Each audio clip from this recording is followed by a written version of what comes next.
viral ito ngayon. Yung tinatawag nilang less water chicken soup. Patatalo ba naman tayo? Eh, syempre, tikman natin, subukan natin kung totoo ngang may sarili siyang soup. So, look at that, my own version.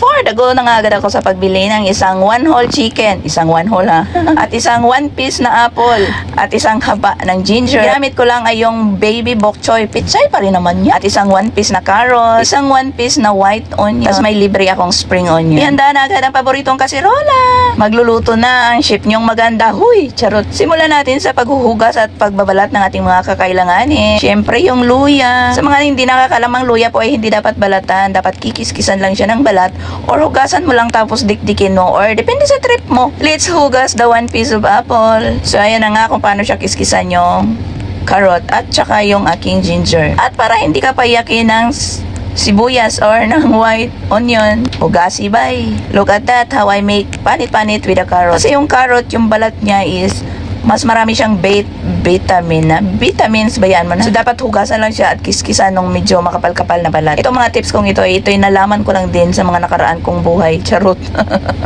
Ano yan, pangalawang buhay na. So ako nga pala medyo clingy sa pag-i-slice ng mga gulay or mga sahog. Kahit sarili to kong luto yan, kahit sarili kong bahay yan, medyo clingy talaga ako.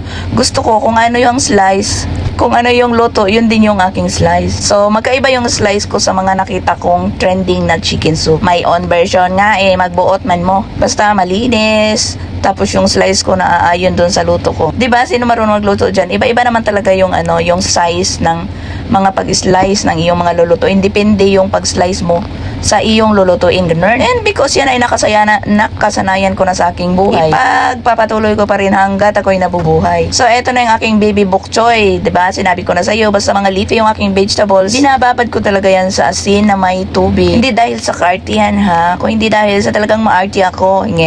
Isa kasi itong paraan para yung mga maliliit na insects or ang tawag dyan, yung mga fertilizer ba yan? Tawag doon?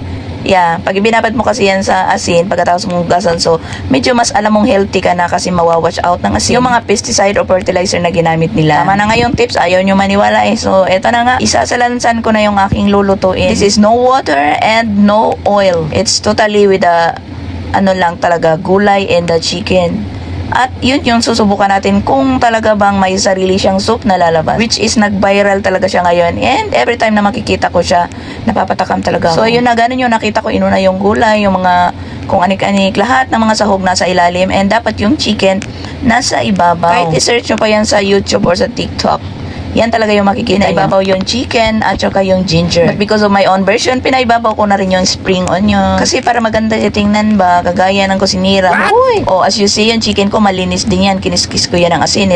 Tinanggalan ko ng mga taba-tabas. And what I like the chicken that I buy is from farm talaga siya. Alam nyo yung kung anong size nung hilaw pa siya, ganun din. Nung maluto na. Kita nyo yung ebidensya, di ba? Ito kasi yung chicken na wala siyang injection. Yung totally parang bagong ihaw lang talaga siya. Kaya gustong-gusto ko tong chicken na to Tingin nga nang nagki-crave ng chicken, yung gustong-gusto yung chicken na walang injection. Ay, trolala, nagpa-cute kasi. So, let's eat. Luto na siya. Tikman natin. Wow! Masasabi ko talaga 100%. Legit yung no water chicken soup. The essence of very natural and very healthy soup. Sarap. Lakas makamayaman ang chicken na to. Siyempre, uulitin yan. Masarap kasi ang sarap niya talaga. Walang halong eme. Tapos lahat pwede mong kainin. Gulay, tsaka yung mga sahog. Walang sayang. Itsura na nasalapan talaga. Nakanganga.